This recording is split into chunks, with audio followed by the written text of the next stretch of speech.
inicialmente quisiera pues como contarles en términos de lo que dice la Organización Mundial de la Salud, que se calcula que en el mundo hay 350 millones de personas que se encuentran afectadas por la depresión y que muchos de estos casos culminan pues como en el suicidio en un grupo que es más o menos entre los 15 y los 29 años y que alrededor de 800.000 personas se quitan la vida.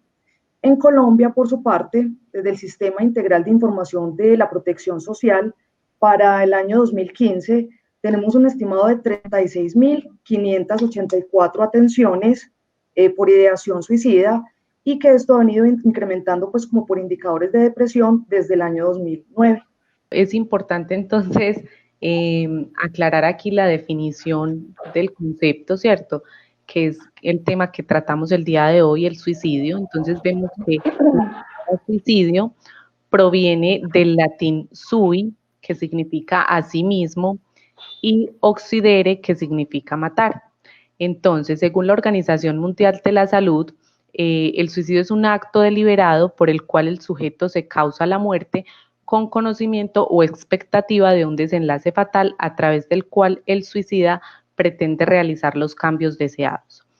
Entonces vemos que por suicidio entendemos que hubo una muerte, que la muerte la realiza el individuo que murió, o sea, esa persona pues que se encontró fallecida fue la misma causante de su muerte.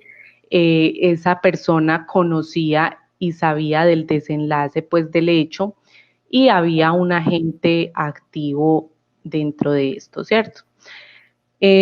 Antes de hablarles acá pues, de la ideación suicida, también me parece importante mencionar algo respecto a la epidemiología, que según la Organización Mundial de la Salud refiere que el suicidio es la primera causa de muerte violenta en el mundo.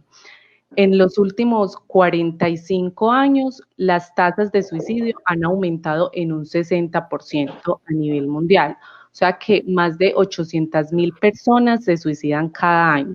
Esto quiere decir que hay una muerte cada 40 segundos, ¿cierto? La tasa de suicidio vemos que es más alta en los jóvenes están aumentando, son considerados como el grupo de mayor riesgo en un tercio de los países del mundo. En la mayoría de los casos, las personas menores de 30 años que se suicidan se da como por algunos trastornos de consumo de sustancias o trastornos de personalidad antisocial, que eso lo vamos a ver ahorita más adelante. Y en la mayoría de los casos, las personas que se suicidan mayores de 30 años lo hacen generalmente porque padecen un trastorno del estado de ánimo, ¿cierto? Y también vemos dentro de estas cifras que se da mucho más en mujeres que en hombres.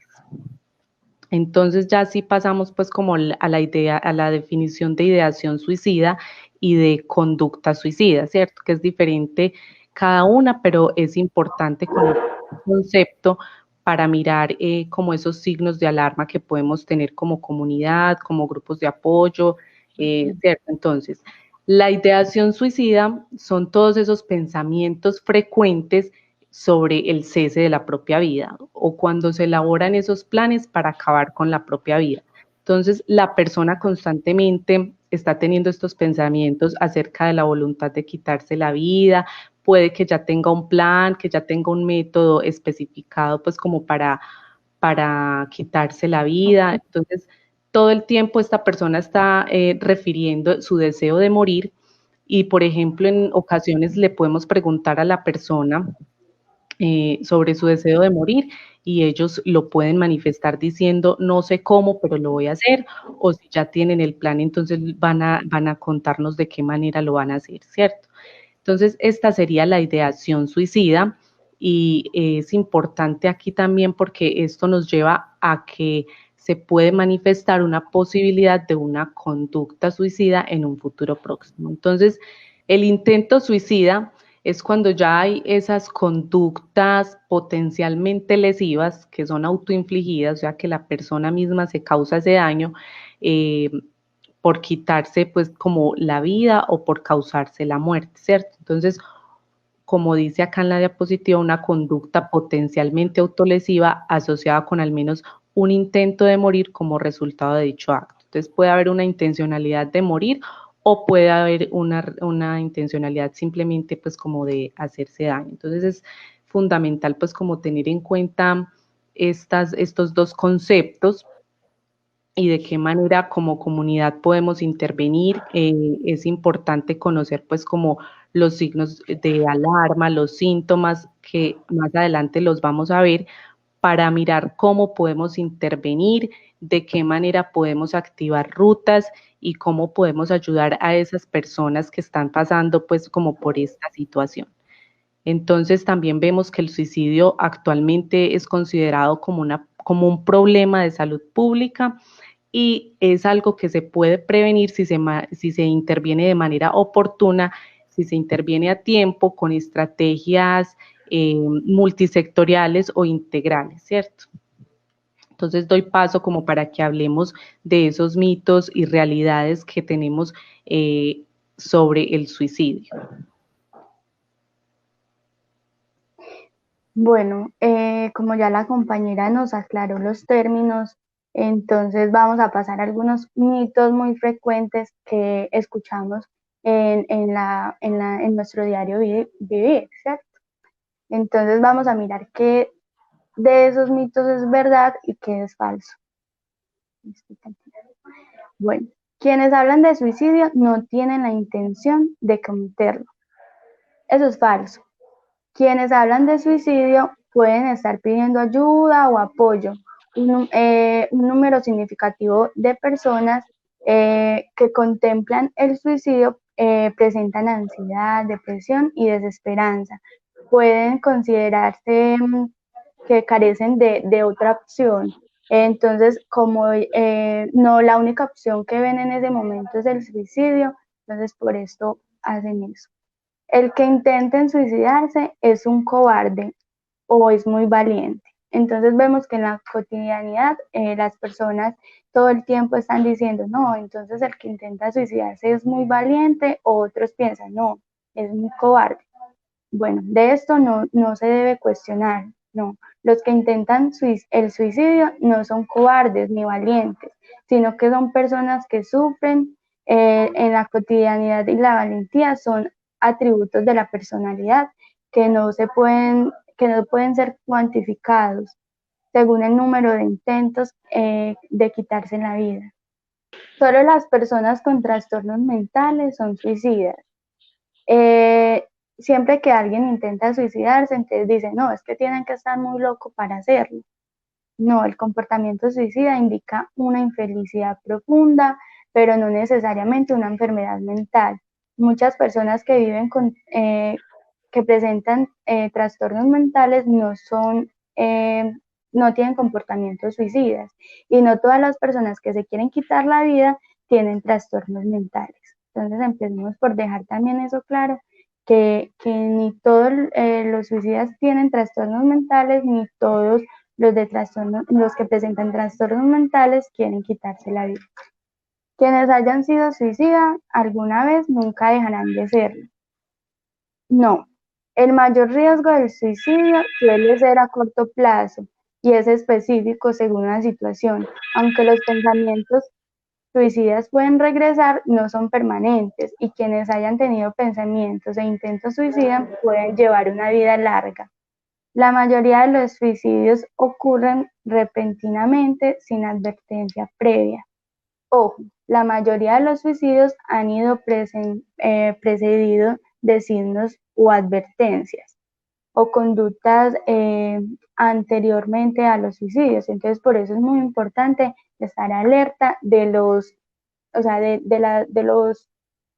lo que ellos nos quieran, de las señales que nos quieran enviar. Casi siempre envían señales o nos dicen o nos hablan de la muerte. Entonces hay que prestar atención sobre eso. El suicida está decidido a morir. Por el contrario, los suicidas suelen ser ambivalentes acerca de la vida y la muerte. Alguien puede actuar impulsivamente al beber un plaguicida, por ejemplo, y morir pocos días después, aunque hubiera preferido seguir viviendo. Entonces aquí es importante el acceso al apoyo emocional en el momento propicio.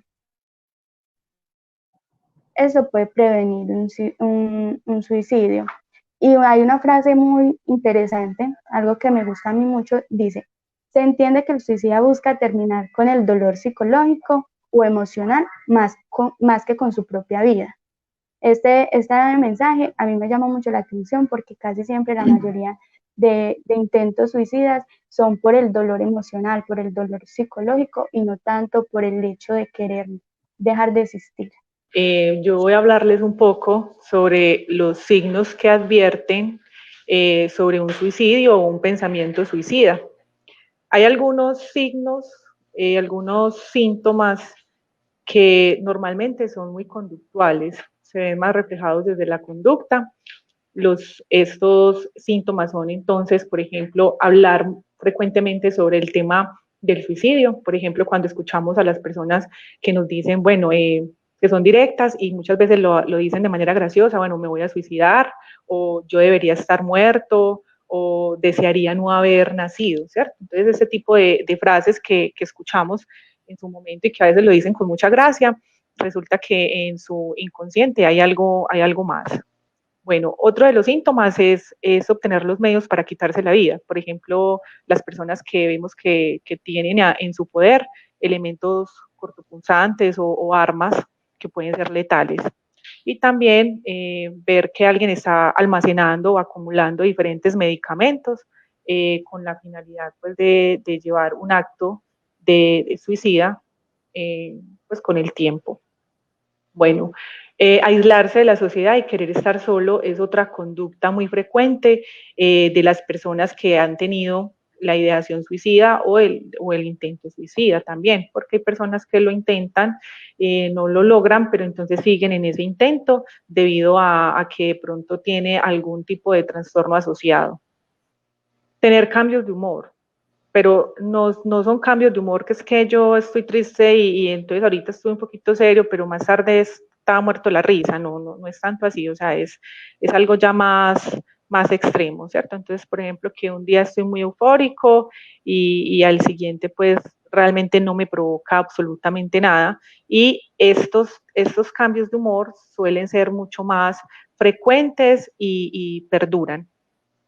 Preocuparse por la muerte, por morir o por la violencia, ¿cierto? Entonces, hay personas que no se preocupan realmente por ello, que manifiestan todo el tiempo de que hay un deseo de saber qué es lo que hay más allá de la muerte, que lo manifiestan todo el tiempo, que los chicos, por ejemplo, que me ha pasado en algunos casos, algunos chicos que he atendido, donde todo el tiempo están investigando sobre este tema de la muerte, el tema espiritual, qué hay más allá de eso. Entonces, bueno, sentirse atrapado o sin esperanza a causa de alguna situación. Entonces, esta sí es un síntoma que va muy relacionado con una situación del ambiente, una situación externa, alguna frustración, algún cambio en mi vida, de alguna situación que no salió como yo quería que saliera, entonces también puede ser uno de los detonantes.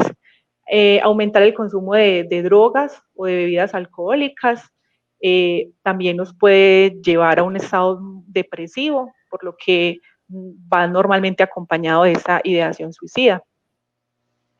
Cambiar la rutina normal, incluidos los patrones de alimentación y sueño. Entonces, cuando vemos que la persona al individuo le cuesta dormir naturalmente y alimentarse bien. Recordemos que todos estos síntomas es cuando ya vemos que están muy frecuentes, que van ya más o menos pasan de 1 a 2 semanas, que son muy constantes, es ahí donde tenemos que alarmarnos. Hacer actividades arriesgadas o autodestructivas, como consumir drogas o manejar de manera negligente. Regalar las pertenencias o poner los asuntos personales en orden cuando no hay otra explicación lógica para hacerlo. Entonces, sí, ya estoy haciendo como una despedida simbólica, pero las personas pues creen que simplemente me quiero deshacer de cosas que ya no utilizo, pero no, resulta que va más allá de eso y que estoy dejando ya todo en orden, mis cuentas en orden, o sea que hay algo muy planificado y suele suceder muy a menudo, aunque no lo creamos. Despedirse de las personas como si no volviéramos a verlas de nuevo, entonces es otra de las causas. De hecho, hace poco tuvimos un caso en un municipio cercano, donde una chica le manda un mensaje, una nota de audio a una amiga despidiéndose, pues, y la amiga pues realmente pensó que era una broma, pero sí, la chica sí cometió el acto suicida, lamentablemente. Manifestar cambios de personalidad o sentirse extremadamente ansioso o agitado, en especial cuando se tienen algunos de los signos de advertencia que se mencionaron anteriormente. Entonces, hay cambios de conducta de manera extrema, donde paso más tiempo en casa o en lugares aislados, donde ya mi cotidianidad y las tareas que normalmente venía haciendo ya no me interesan, ya no muestro pues no son de agrado para mí, porque no le veo el sentido a esto. Entonces, entender de que ahorita mis compañeras hablaban sobre las edades o los rangos de edades donde más suceden la ideación suicida, el intento suicida. Los jóvenes sí, son muy afectados, pero en la edad adulta también. El adulto mayor llega a una edad en la que en muchas ocasiones se sienten que no pueden ya aportar ni a sus familias, que no pueden aportar a la sociedad, que se sienten inútiles. Entonces, allí también debemos estar muy al tanto, muy pendiente de estas personas mayores en casa, donde les podamos dar y poner tareas, brindarle como esa confianza de otras rutinas que pueden realizar en casa para que de alguna manera mitiguemos este tipo de pensamientos y emociones.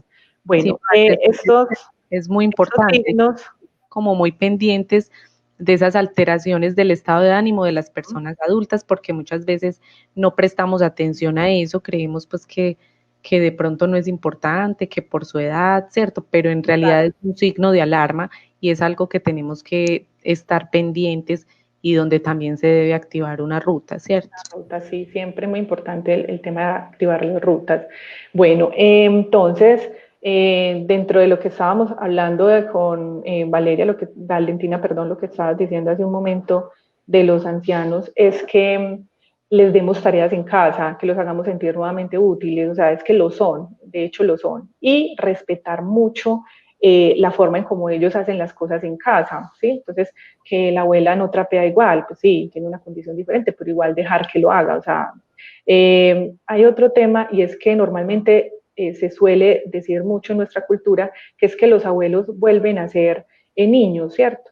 Pareciera ser que sí, porque son personas que ya dependen mucho de sus familiares y cuidadores, pero de cierta forma se estigmatiza su condición, porque son personas que tienen muchísimas experiencias de vida, son personas que todavía hay que darles ese respeto de adultos, ese respeto de norma que también ellos imponen dentro de nuestras familias, y yo diría que ahí les estaríamos dando un valor mayor. Bueno, también recordar que los signos de advertencia no siempre son obvios, los que acabamos de nombrar son signos conductuales que se pueden en ocasiones pues, ver con facilidad, pero hay personas que no muestran sus intenciones ni sus deseos por atentar contra su vida, sino que los guardan, los reprimen, siempre es un secreto para las personas que están cerca. Hemos visto algunos casos de famosos que se han suicidado y que horas antes, minutos antes incluso, han estado en actividades sociales donde se veían normalmente bien, tranquilos, felices, y que cometen el acto suicida. Entonces, que eso ya entraríamos pues como en otros conceptos desde lo psiquiátrico, que ellos llegan pues como a un punto donde están tan convencidos y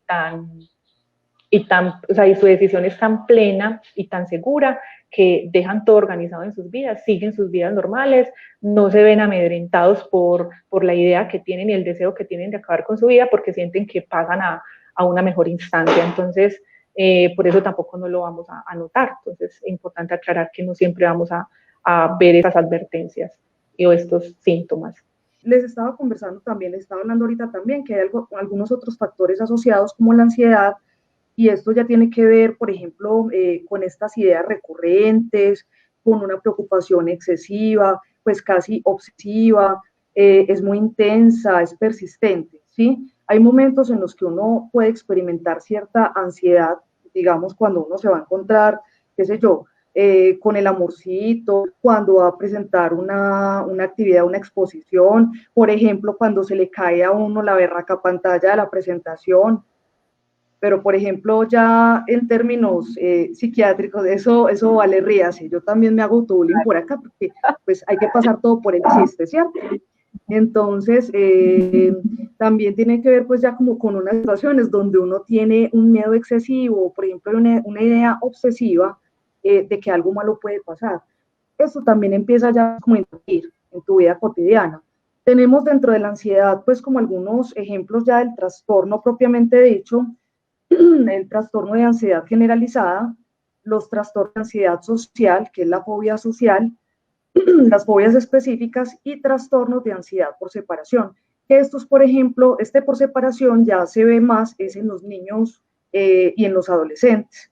Voy a pasar entonces, bueno, y en este gran grupo también, pues como para tener en cuenta, sobre todo por las condiciones o lo que es después de un suicidio, son los relacionados con la esquizofrenia, ¿sí? Entendiendo la esquizofrenia como un trastorno mental, entendiendo que, por ejemplo, el 10% de las personas que padecen este tipo de trastorno tienden a pasar al acto, no como un asunto intencionado, sino más bien un conjunto que tiene que ver con la alteración del juicio, con la percepción, que la esquizofrenia tiene que ver con la alteración perdón, con el delirio, tiene que ver con la alucinación y con el delirio. Entonces allí en uno de estos eventos, pues cuando están desencadenados, pueden pasar al acto. Por lo cual también como asociado en tanto a la prevención del suicidio, sería importante empezar a pensar la esquizofrenia y los trastornos psicóticos para la atención ya desde psiquiatría, para hacer la contención, para evitar este tipo pues como de situaciones, ¿cierto? Ya en los factores de riesgo y los factores protectores, encontramos que hay unos factores predisponentes. Empezamos a ver que, con lo que les estaba contando, hay unos trastornos psiquiátricos de base que podrían también tener una gran incidencia. A veces también, o lo que nos ha dicho la experiencia desde la clínica y desde las muchas investigaciones que se han hecho desde la seccional de salud, inclusive a nivel mundial, que se encuentran unas conductas asociadas pues como al suicidio dentro de la familia, que hay experiencias también traumáticas en la infancia y la adolescencia. Aquí básicamente estamos hablando de el abuso sexual, el maltrato físico, eventos de separación familiar traumática. O sea, que todas las separaciones de un matrimonio y todos los divorcios no son traumáticos, pero algunos pueden configurarse también como un evento traumático. Y allí, cuando identificamos, ya es que tenemos que empezar a activar las rutas que la compañera nos va a estar hablando ahorita. También tenemos situaciones como el desplazamiento forzado, eso tiene que ver pues como con todo el estrés postraumático, también hay incidencia allí. Hay otros factores en los factores predisponentes que son, por ejemplo, la violencia y el abandono. Esto es más bien de base desde la primera infancia, en tanto a esa primera configuración del mundo, ¿sí? Es decir, también empezar a estructurar de alguna manera u otra la representación de la relación, en las redes de apoyo, todo ese desarrollo de los autos, la autoeficacia, la autoestima, todo lo relacionado pues como con la confianza y todo eso. Y también en los predisponentes, ya les estaba contando que son las escasas redes de apoyo. Hay una serie de detonantes, cuando empezamos a hablar de la ideación o de la conducta o del pasaje al acto, lo que hemos encontrado es que dentro de los detonantes hay unos estresores relacionados con cambios propios del ciclo vital, es decir, en la adolescencia esa estructuración, digamos, la adolescencia, de la personalidad, de la elección de amor, ¿sí? También todo lo que acontece pues como en la adolescencia supone un montón de estresores. Y allí también es importante entonces hacer la diferenciación que los adolescentes muchas veces por la irritabilidad, por la falta de comunicación, por el aislamiento con la familia, pero no, por ejemplo, con los amigos, uno podría pensar que está de pronto con unas conductas muy del lado de lo depresivo. Y no, habría que determinar que de pronto podría corresponder a un momento específico del ciclo vital. Lo mismo, Sandra nos hablaba ahorita un poco como de las personas ya adultas mayores, de los ancianos. También hacia el paso de la vida, como uno va cambiando de muchas cosas, el síndrome del nido vacío, el duelo por la muerte de la pareja de 30, 40, también es un estresor relacionado propio con el ciclo de vida. Pero entonces allí también la idea es pues como empezar a identificar este tipo de conductas, qué es lo que está pasando, qué es lo que pasa con la persona en ese momento específico, en cada caso particular, y poder dar a conocer como las redes de apoyo, poder pues como activarlas. También hay una serie de conflictos interpersonales, hay problemas familiares, ya les había contado, pues la violencia también tiene gran incidencia, pues como en la depresión, en la ideación suicida y en la conducta suicida, el fracaso escolar, ya hablando en términos pues de lo educativo, la falta de empleo, problemas económicos, la ruptura de pareja, divorcio, separación, los duelos cuando ya pasan a ser un asunto patológico, es decir, el duelo también es un megatema que podríamos trabajar aquí entre todas, pero hay unos duelos que se van complicando y se convierten ya en patológicos. Algunas enfermedades físicas graves o, por ejemplo, cuando algunas personas descubren que tienen alguna enfermedad de transmisión sexual. Ya aquí en los factores de riesgo, ya hemos ido pues como viendo que tiene que ver la disfunción familiar, el abuso de alcohol, ya no lo han mencionado también. También es importante entender que la escasa participación social, o sea, poder hacer vida comunitaria, poder establecer redes de apoyo, tienen una gran incidencia como un factor de riesgo. El abuso de autoridad, sobre todo cuando empezamos a pensar ya en niños, niñas y adolescentes, digamos que la apuesta, por ejemplo, desde comisaría de familia también, Ivania, ayúdame aquí un poquito. La capacitación que se está haciendo en este momento con respecto a la crianza con amor, que nos están asesorando. Habría ahí un momentico el micrófono y contanos a nivel del municipio que estamos trabajando desde la crianza afectiva precisamente para evitar como este abuso de autoridad, tanto a lo que podría configurarse como el maltrato para nuestros niños, niñas y adolescentes en el proceso de crianza. Listo, la idea con este proyecto es con los miembros de la mesa de participación de niños, niñas y adolescentes, se está realizando como una actividad diagnóstica. Entonces, esta actividad es como para mirar cómo, o sea, de qué forma las familias están actuando con sus hijos, si es una crianza amorosa, si están siendo padres maltratadores o si le están prestando actividades como el juego, porque a través del juego se pueden brindar espacios de amor, de armonía, de aprendizaje. El juego da muchos enriquecimientos a nivel familiar y lo que se busca es como mirar qué tanto juegan las familias con los niños y qué tanto aprenden los niños a través del juego. Y de esta forma, o sea, por medio del juego nos podemos dar cuenta de emociones, de todo lo que está pasando un niño. Un niño lo puede informar más fácil a través del juego que a través de su propio lenguaje. Entonces, a través del juego nos pueden dar señales de cómo quieren ellos que los tratemos, de cómo los está tratando la demás gente. Entonces, es algo muy bonito, un proyecto muy bonito que se está realizando con los miembros de la mesa de participación. Claro, muchísimas gracias, Ivania. Igual miren, aquí ya empezamos entonces también a nivel de municipio a pensarnos una serie de factores protectores, ¿cierto? Desde la psicoeducación también, cómo trabajamos con los padres para evitar que estos círculos de violencia en la crianza que han sido tan normalizados puedan transformarse. Ya aquí en factores protectores, pues obviamente si hablamos de lo disfuncional de las familias, empezamos a entender que las buenas relaciones familiares, que el apoyo, el acompañamiento, claro, disminuyen pues como en estos factores de riesgo. Que por ejemplo claro, también tenemos que empezar a reconocer un poco más lo de las habilidades sociales. Dale, vale, cuenta. Sí, no quería enfatizar en eso, que la familia siempre va a ser esa primera red de apoyo en estas personas. Entonces, la familia se debe como empoderar también y conocer esos factores de riesgo que tiene la persona para poder brindarle ese apoyo de una manera adecuada. Claro que sí. Igual, por ejemplo, también no está de más mencionar acá que dentro de los factores protectores están las creencias religiosas, es decir, aquellas personas que hacen comunidad en religión cristiana, católica, evangélicos y las muchas otras que hay, también esto es muy práctico y da un sentido diferente también como a la vida y puede configurarse como una red de apoyo, ¿cierto? También a partir de las creencias, que también hay que empezar también como a cuestionar o a preguntarse con respecto a cómo está la confianza en uno mismo, ¿sí? Cómo, por ejemplo, están mis relaciones con los otros, si yo me estoy aislando o si por lo contrario yo tengo con quién conversar, con quién hablar.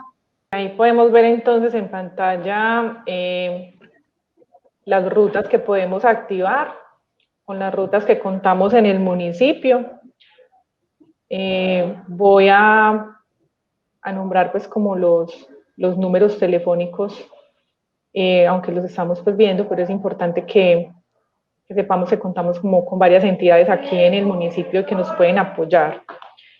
Bueno, hablábamos que la familia pues es supremamente fundamental en el apoyo frente a estas situaciones que podemos estar pasando como prevención. Pueden ser la red de apoyo principal, y de hecho lo es, pero también el sector en salud, el sector educativo.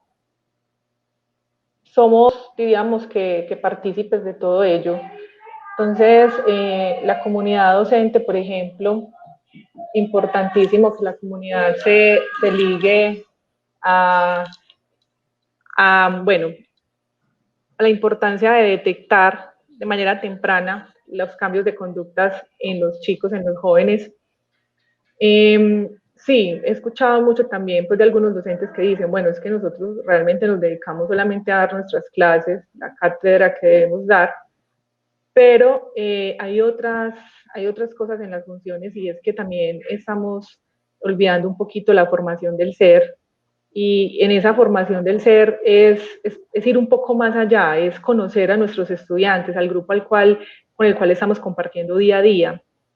Fijarnos un poquito en esos cambios de conducta, de comportamientos, de deseos, de gustos, incluso en la misma redacción de los trabajos de los chicos. Entonces también esa invitación a que se vinculen mucho a detectar esos cambios, porque es una forma de prevenir de manera temprana un intento suicida, porque pues la ideación ya puede estar allí, pero podemos prevenir el acto. Dentro de esas rutas, entonces, vemos que está comisaría de familia. Tenemos a ver, aquí tenemos que ahí no alcanzo a ver muy bien las entidades. Bueno, está comisaría de familia. Tenemos el centro zonal ICBF. Allí pueden ver los números telefónicos en pantalla. Las instituciones educativas de Lorenzo Yalí. Allí también contamos con 2 líneas telefónicas. La Secretaría de Salud y la línea del Hospital La Misericordia. Contamos también con 2 números telefónicos. La línea de emergencias de Policía Nacional. También contamos con la atención en salud mental, que estos números telefónicos que vemos allí es el de Valentina, el mío, y también es el número telefónico, vale, ese es el número telefónico que te pasaron. Esa es la línea de atención departamental, Salud para el Alma. Es una línea totalmente gratuita para la atención psicológica, donde les 24 horas. Como esa funciona 24 horas.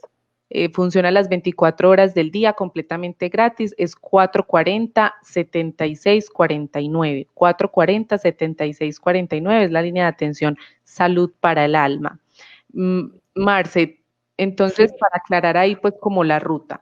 Primero, identificar la conducta o la ideación suicida, que cualquiera de la comunidad lo podemos hacer, ¿cierto? Cualquiera lo podemos identificar, sea el sector educativo, el sector... Sí, ya iba a esa parte. Bueno, el grupo familiar. Dale, pero no, dale, tranquila. Las instituciones de protección, que son las que Marce mencionaba, la policía, el ICBF, la personería o la comisaría, o la comunidad en general. Como esos síntomas o de esos signos de alarma, cualquiera podemos identificar esa conducta o esa ideación suicida. Luego, ¿a dónde acudimos, Marce? Listo, bueno. No importa, o sea, como tú lo acabas de decir, tenemos varios centros que nos pueden apoyar. Inicialmente, si vemos alguno de estos síntomas o tenemos algunas causas que pueden desencadenar este tipo de conductas, entonces podemos dirigirnos a cualquiera de estas líneas telefónicas que compartimos en pantalla y que les acabamos de socializar, y de allí ya se activa la ruta como tal, ¿cierto? Entonces, dependiendo de dónde estemos, Marce, llamamos a la policía, dime.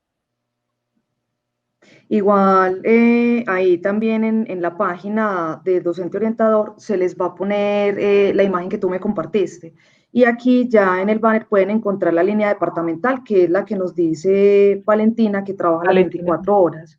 Exacto. Yo me comprometo ya pues como... Y también sería bueno que nos ayuden desde allá Sí. con Juliana, sí, para compartirlas.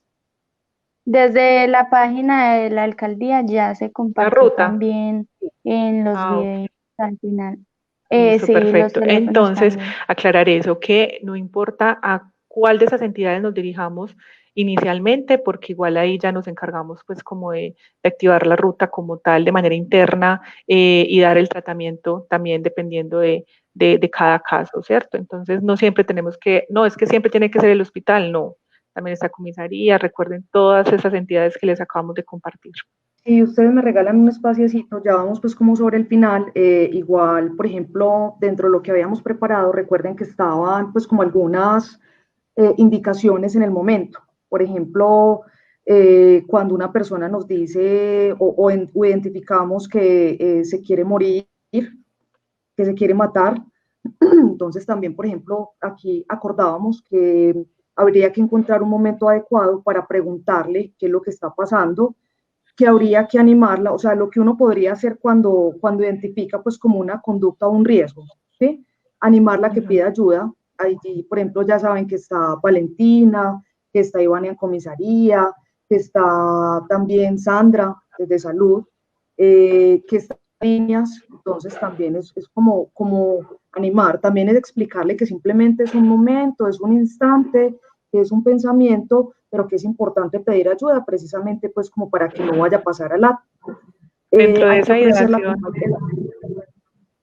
Sí, Marce, cuéntame. sí, que lo que tú decías es muy importante, Tatiana. Dentro de la ideación suicida no quiere decir que ya se va a cometer el acto suicida. De hecho, la mayoría de las personas que manifiestan querer acabar con su vida o terminar con su vida, realmente no quieren acabar con ella, sino que lo que quieren es que termine y acabe la situación dolorosa, angustiante por la que están pasando. Entonces, no siempre ellos quieren es que haya un cambio o que haya una terminación de vida, sino de la situación que están padeciendo.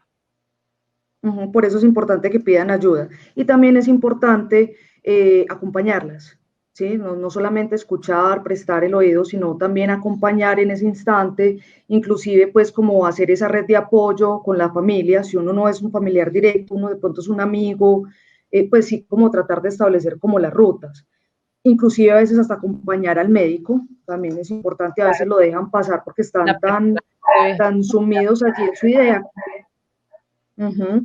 Bueno, Sí, si de y pronto uno considera que la persona...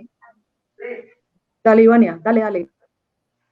listo. No, lo que iba a decir es que también sería bueno que no dejaran llevar como las cosas tampoco a ese extremo, porque muchas veces las personas no consultan porque estoy sufriendo por una bobada, no. Lo que para otro es una bobada, para mí es algo muy importante y algo que me está cargando, me está generando malestar. Entonces la idea es tampoco dejar llevar hasta el extremo de la ideación suicida, sino que consultar a tiempo para prevenir también esto. Bueno, y sobre todo también desmitificar que es que solamente los que van a psiquiatría son los locos. Uno a veces tiene momentos en la vida en los que tiene que asistir en el acompañamiento profesional por un psiquiatra. Entonces también allí pues tener en cuenta que hay que desmitificar que a veces no es una bobada, que hay cosas que son significativas, que alteran tu vida normal, y que necesitas ayuda. Allí, por ejemplo, también importante tener en cuenta si de pronto uno ve que está como muy complicada la cosa, estar pendiente de que la persona no vaya pues como a accionar. que no, o sea, tratar de sacar o de guardar, digamos, lo que podría ser tóxico, los objetos cortopunzantes, pues también mientras se puede activar toda la ruta y se puede desplazar a la persona, ya en un momento más crítico, ¿cierto? Y, por ejemplo, en la familia, ya a manera pues como general, ya sí de lo que tenemos que tener en cuenta es seguir fomentando pues como mucho esto de la conversación, del apoyo, el cuidado, el acompañamiento, también prevenir mucho lo que tiene que ver con, espérenme, yo le doy la opción acá, lo que tiene que ver, por ejemplo, con evitar lo que podría configurarse como un asunto traumático, en tanto a la prevención, digamos, del maltrato, del abuso sexual, con los adolescentes también acompañar bastante para prevenir, digamos, el consumo de sustancias psicoactivas, porque también es una etapa álgida donde ellos empiezan a experimentar un montón de cosas y esto podría convertirse inclusive como un factor de riesgo por la patología dual. Ya en la escuela, también para los profes, porque sé que nos están mirando profes, yo creo que uno tiene que estar muy pendiente de los muchachos. Pues aquel muchacho que empieza a faltar injustificadamente, aquel muchacho que es retraído, aquel muchacho que disminuye significativamente también, pues como con sus notas, con su participación, identificar también cuando hay conductas de violencia escolar, acoso escolar. El bullying también es, bueno, el acoso escolar ya lo venimos también trabajando mucho como un factor de riesgo bastante importante ya desde el sector educativo. También mantener pues como una buena comunicación con los padres de familia, conocer un poco también como qué son las familias o quiénes son las familias, y esto es posible para nosotros en tanto el municipio es muy pequeño. Entonces desde allí también empezar a trabajar pues como en red con el hospital, con comisaría de familia como se ha venido haciendo. Y ya pues como También para finalizar pues como con esta parte, dale Ivania. No, también puedes estar alerta a las conductas autolesivas que se generan muchas veces en el colegio. Entonces, los profes verificar que los niños no se estén cortando de pronto, que también es como una de las señales que nos pueden indicar que está pasando algo. Aquí yo diría también que es importante, o sea, que así como el Estado nos debe garantizar de alguna manera el goce pleno del derecho a la salud, que es accesibilidad, nosotros tenemos que también estar empoderados al respecto. Entonces es inicialmente solicitar las citas y también como entendemos que muchas veces estas citas se demoran un mes, 4 meses, también es importante entender que cuando uno tiene estas dificultades y necesita ser atendido, pues como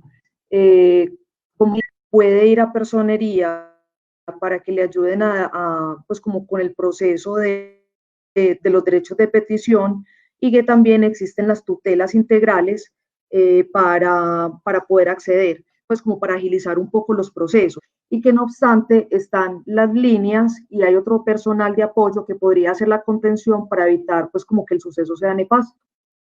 Paula Andrea Restrepo nos pregunta, ¿se puede determinar un perfil según los síntomas? Esto es un dictamen general. Sandra, voy a volver a repetir la pregunta que nos hace Paula Andrea Restrepo Bedoya. ¿Se puede determinar un perfil según los síntomas? Esto es un dictamen general. Nos pregunta también, ¿el ser humano puede nacer con depresión? ¿La depresión se va adquiriendo según los detonantes, factores o situaciones que marcan negativamente a la persona? Con referencia a la primera pregunta, Tatiana, hay que aclarar algo, y es que el suicidio no es una enfermedad.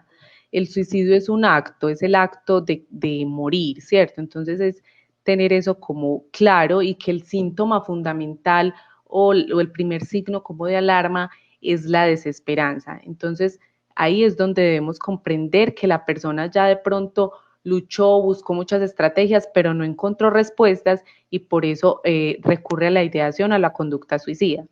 Entonces es aclarar eso, no es una enfermedad, sino que es un acto, y si hay algunos signos de alarmas y se presenta por otros síntomas o trastornos que ya mencionamos anteriormente.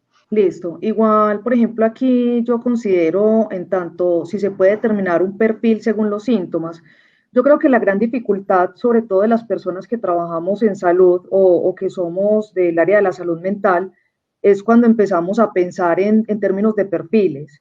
Porque, por ejemplo, el CIE-10, que es el de los médicos, y el DSM, empieza a mostrar como una serie de características y de sintomatología para determinar, pues como para definir pues como qué tipo de trastorno, ante cuál tipo de trastorno, inclusive desde la psiquiatría. Claro. Ahí creo que es complejo porque de todas formas, pues más allá de lo médico, y esa es una postura muy personal, eh, más allá de lo médico, que es importante en términos de que a veces las personas se tienen que estabilizar.